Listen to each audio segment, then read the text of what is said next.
Hello my dear students, welcome to EduZone, the commerce platform. EduZone, the commerce platformയിലേക്ക് എല്ലാ വിദ്യാർത്ഥികൾക്കും സ്വാഗതം. ഇന്ന് നമ്മൾ ഡിസ്കസ് ചെയ്യാൻ പോകുന്നത് പ്ലസ് ടു ബിസിനസ് സ്റ്റഡീസിലെ 12ാമത്തെ ചാപ്റ്ററായ കൺസ്യൂമർ പ്രൊട്ടക്ഷൻ എന്ന ചാപ്റ്ററാണ്. ഉപഭോക്തൃ സംരക്ഷണം. Consumer protection. നമുക്കറിയാം, consumer is the king of business എന്നാണ് പറയല്, അല്ലേ? ബിസിനസ്സിലെ രാജാവ് എന്ന രൂപത്തിലാണ് കൺസ്യൂമറെ നമ്മൾ കൺസിഡർ ചെയ്യുന്നത്. കാരണം ഒരു ബിസിനസ് നല്ല രീതിയിൽ മുന്നോട്ട് പോകണമെങ്കിൽ കൺസ്യൂമർ അത്യാവശ്യമാണ്. ബിസിനസ്സിൻ്റെ വിജയം തന്നെ കസ്റ്റമറാണ്, അല്ലേ? അപ്പോൾ കൺസ്യൂമർ ആയതുകൊണ്ട് തന്നെ കൺസ്യൂമർ പ്രൊട്ടക്ഷനെ കുറിച്ചിട്ടാണ് ഈ ചാപ്റ്ററിൽ ഡിസ്കസ് ചെയ്യുന്നത്. ഫസ്റ്റ് നമ്മൾ കൺസ്യൂമർ പ്രൊട്ടക്ഷൻ, ഉപഭോക്തൃ സംരക്ഷണം എന്താണെന്ന് ആദ്യം അറിയണം, അല്ലേ? Consumer protection refers to the adoption of measures to protect the consumers against the exploitative and unfair trade practice of business community. Consumer protection refers to the adoption of measures to protect the consumers against the exploitative and unfair trade practices of business community. ഉപഭോക്താക്കളുടെ മേൽ business സമൂഹം നടത്തുന്ന അന്യായവും വഞ്ചനാപരവും ചൂഷണപരവുമായ പ്രവൃത്തികളിൽ നിന്ന് സംരക്ഷണം നൽകുന്നതിന് സ്വീകരിക്കുന്ന നടപടികൾക്കാണ് ഉപഭോക്തൃ സംരക്ഷണം എന്ന് പറയുന്നത്. ഉപഭോക്താക്കളുടെ മേൽ ബിസിനസ് സമൂഹം നടത്തുന്ന അന്യായവും വഞ്ചനാപരവും ചൂഷണപരവുമായ പ്രവൃത്തികളിൽ നിന്ന് സംരക്ഷണം നൽകുന്നതിന് സ്വീകരിക്കുന്ന നടപടികൾക്കാണ് ഉപഭോക്തൃ സംരക്ഷണം എന്ന് പറയുന്നത്. ഓക്കെ, എന്തിനാണ് ഈ ഉപഭോക്തൃ സംരക്ഷണത്തിൻ്റെ ആവശ്യം? What are the need for consumer protection? എന്തിനാണ് അങ്ങനെ സംരക്ഷണം? ഫിസിക്കൽ പ്രൊട്ടക്ഷൻ ഒന്നാമത്തത്. ഒരു പ്രോഡക്റ്റ് നമ്മൾ വാങ്ങിയാൽ ചിലപ്പോൾ അത് ഡേഞ്ചറായിരിക്കും. അപ്പോൾ നമുക്ക് ഹെൽത്തി ആയിട്ട് ആരോഗ്യപരമായിട്ടുള്ള അപകടങ്ങളുണ്ടാവും. അതിനെതിരെയുള്ള സംരക്ഷണം, physical protection. Then protection against cheating. ചില പ്രോഡക്റ്റ് നമ്മൾ വാങ്ങിയാലേ protection against deceptive and unfair trade practice, അല്ലേ? വഞ്ചനയിലൂടെ അന്യായം വഞ്ചനപരമായ വ്യാപാര രീതികളിൽ നിന്ന് സംരക്ഷിക്കുക. അടുത്തതോ എൻവയോൺമെൻറ്റൽ പ്രൊട്ടക്ഷൻ, പ്രകൃതി സംരക്ഷണം, പരിസ്ഥിതി സംരക്ഷണം. പരിസ്ഥിതിപരമായ പ്രത്യാഘാതങ്ങൾ ഉണ്ടെങ്കിൽ അതിനെ ഒഴിവാക്കുന്നതിന് വേണ്ടിയിട്ടുള്ള സംരക്ഷണം. Then protection against monopoly. Monopoly എന്താ? കുത്തകയിൽ നിന്നുള്ള സംരക്ഷണം. അതായത് കുത്തക വ്യാപാര രീതികളുടെ ഭവിഷ്യത്തിൽ നിന്ന് ഉപഭോക്താവിന് സംരക്ഷണം നൽകുക. ഏതൊക്കെയായിരുന്നു? Physical protection, protection against cheating, environmental protection and protection against monopoly.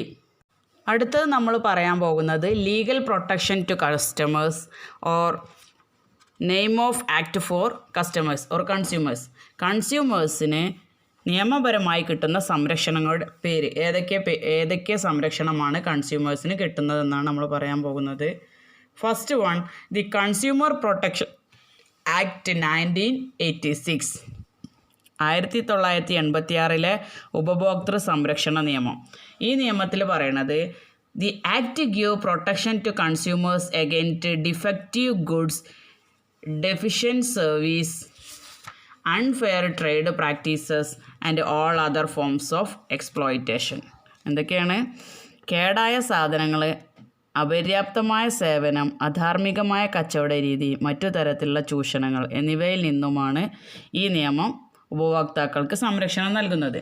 Okay, second point, the contract act 1982. 1982 കരാറിൽ ഏർപ്പെടുന്ന കക്ഷികൾ പരസ്പരം സമ്മതിച്ചിട്ടുള്ള വ്യവസ്ഥകൾ പാലിക്കാൻ ബാധ്യസ്ഥരാണ് എന്ന് ഈ നിയമം അനുശാസിക്കുന്നു. അതായത് കരാർ ലംഘിക്കുകയാണെങ്കിൽ അതിനുള്ള പ്രതിവിധിയും നിയമത്തിൽ പ്രത്യേകം വ്യവസ്ഥ ചെയ്തിട്ടുണ്ട്.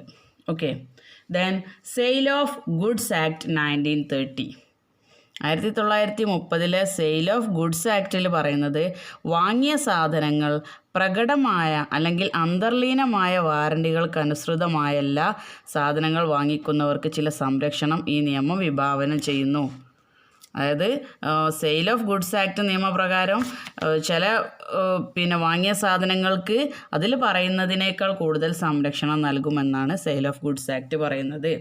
Okay, then the essential commodities act 1956 അവശ്യ സാധന നിയമം.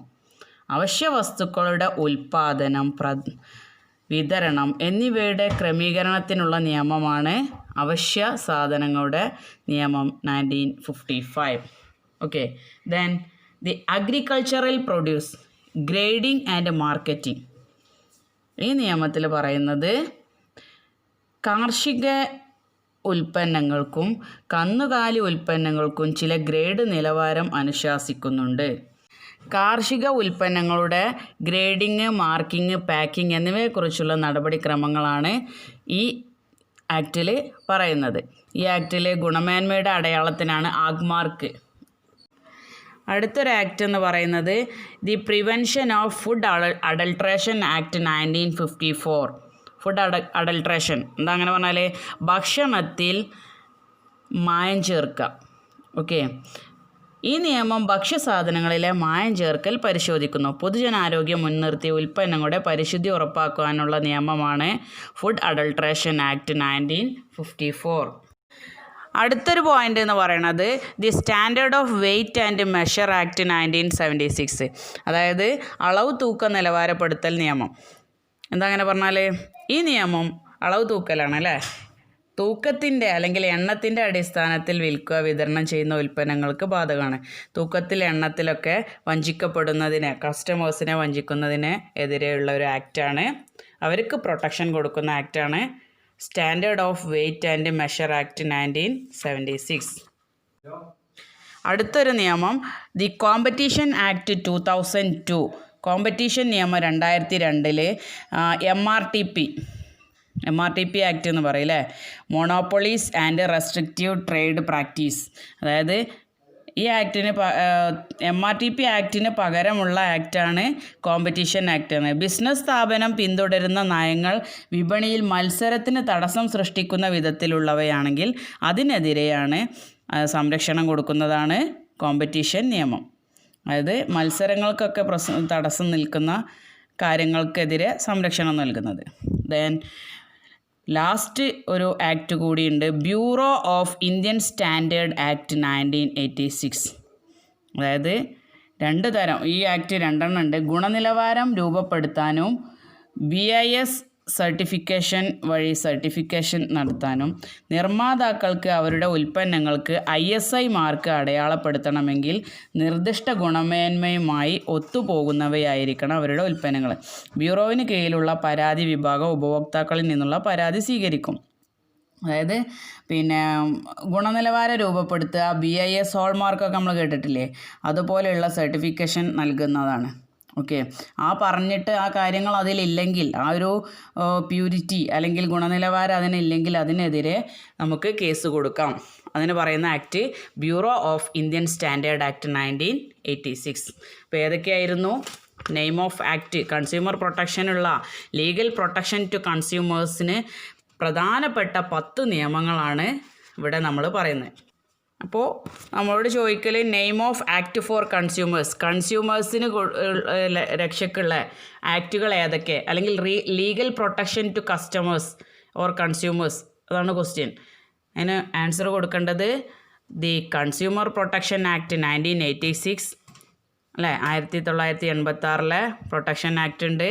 പിന്നെ ദി കോൺട്രാക്റ്റ് ആക്ട് 1982, പിന്നെ sale of goods act 1930, then essential commodities act 1955, then agricultural പ്രൊഡ്യൂസിന് കൊടുക്കുന്ന സംരക്ഷണം 1937, then the prevention of food adulteration, മായം ചേർക്കുന്നതിനെതിരെയുള്ള act 1954, then standard of weight and measurement, അളവ് തൂക്കത്തിൽ തട്ടിപ്പ് നടത്തുന്നതിനെതിരെയുള്ള സംരക്ഷണം 1976, ദെൻ ദ ട്രേഡ് മാർക്കിന് ആഗ്മാർക്ക് അല്ലേ കൊടുക്കുന്ന സംരക്ഷണം 1999, then competition act 2002, the bureau of Indian standard act, അതായത് ക്വാളിറ്റി സ്റ്റാൻഡേർഡൊക്കെ നോക്കുന്ന ആക്റ്റുകളാണ് 1986 bureau of Indian standard act. ഇതൊക്കെയാണ് കൺസ്യൂമേഴ്സിന് കൊടുക്കുന്ന act for consumers, name of act for consumers or legal protection of consumers.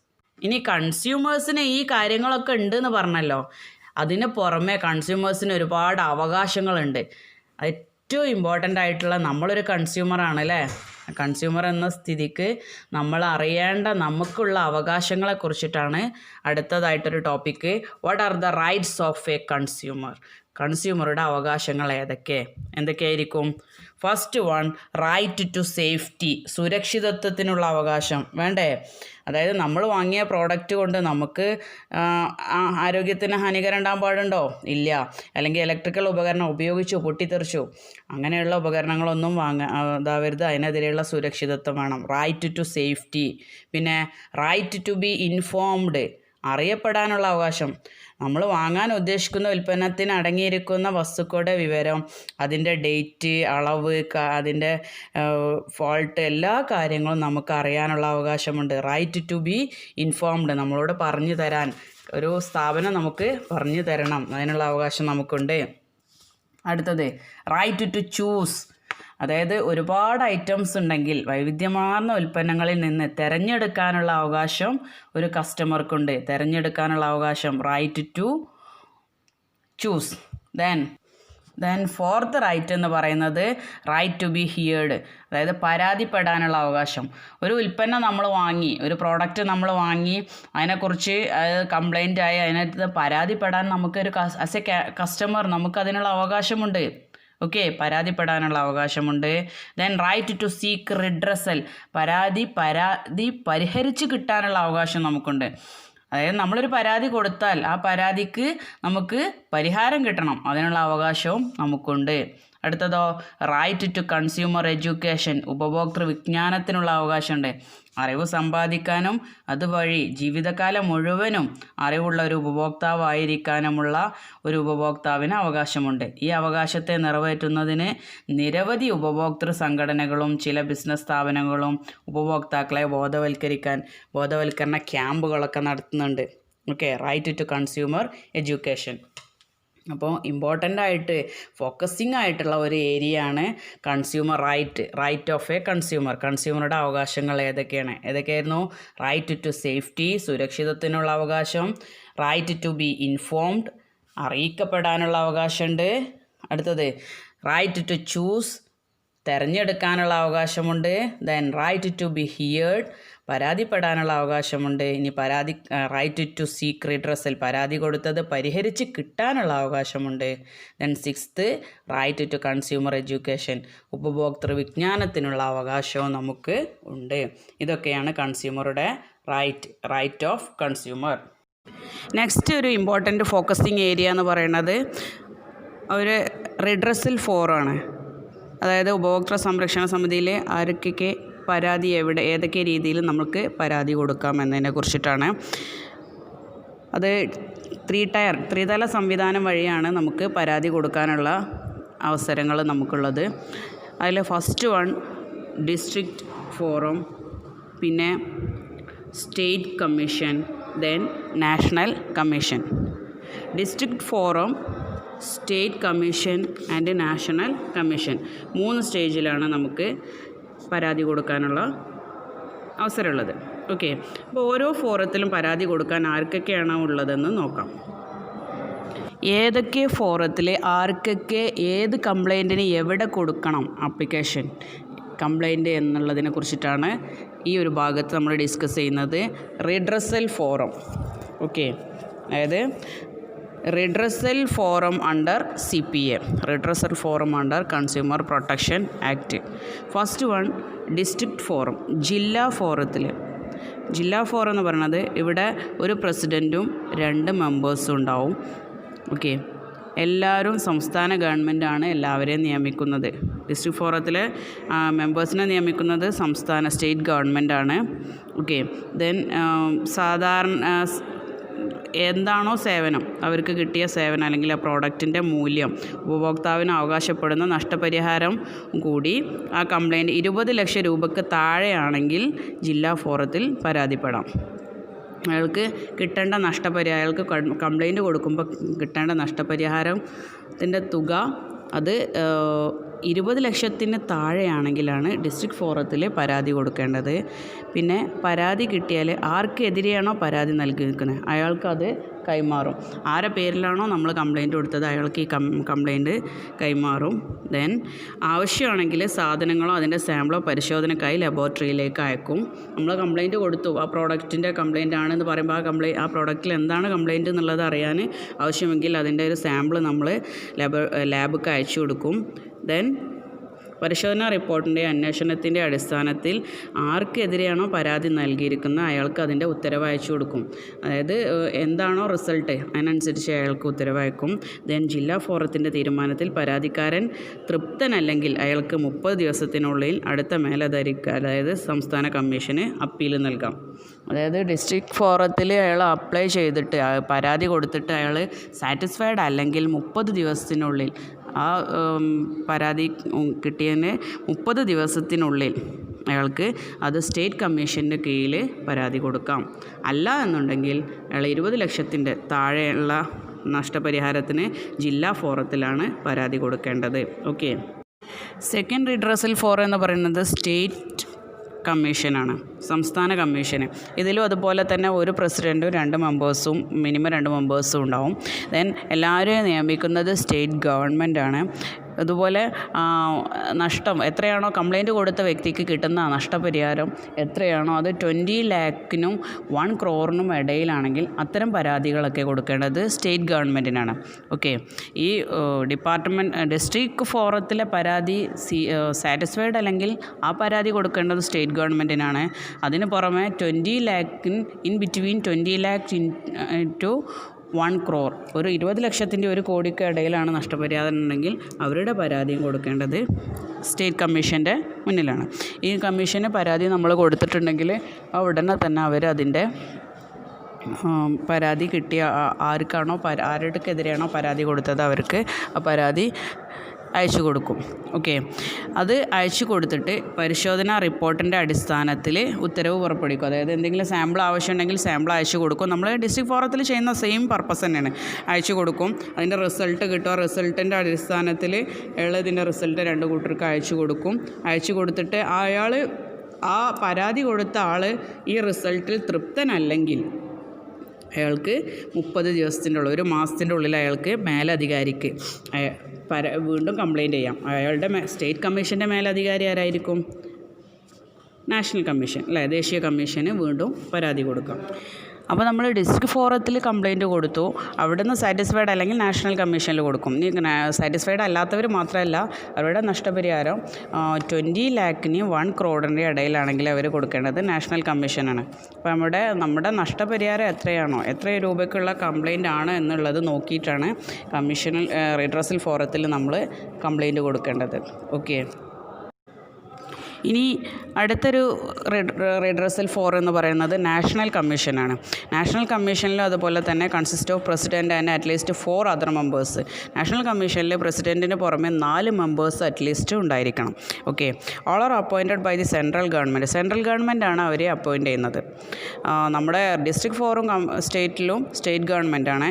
ഇവിടെ national കമ്മീഷനിലെ central ഗവൺമെൻറ്റാണ് അവരെ അപ്പോയിൻറ്റ് ചെയ്യുന്നത്. അവരുടെ compensation claim ചെയ്യുന്നത് മോർ ദാൻ 1 crore, 1 കോടിക്ക് മുകളിൽ നഷ്ടപരിഹാരം വരുന്ന കേസാണെങ്കിൽ അവർ അപ്ലൈ ചെയ്യേണ്ടത്, അവർ കംപ്ലയിൻറ്റ് കൊടുക്കേണ്ടത് നാഷണൽ കമ്മീഷൻ്റെ മുമ്പാകെയാണ്. ഓക്കെ.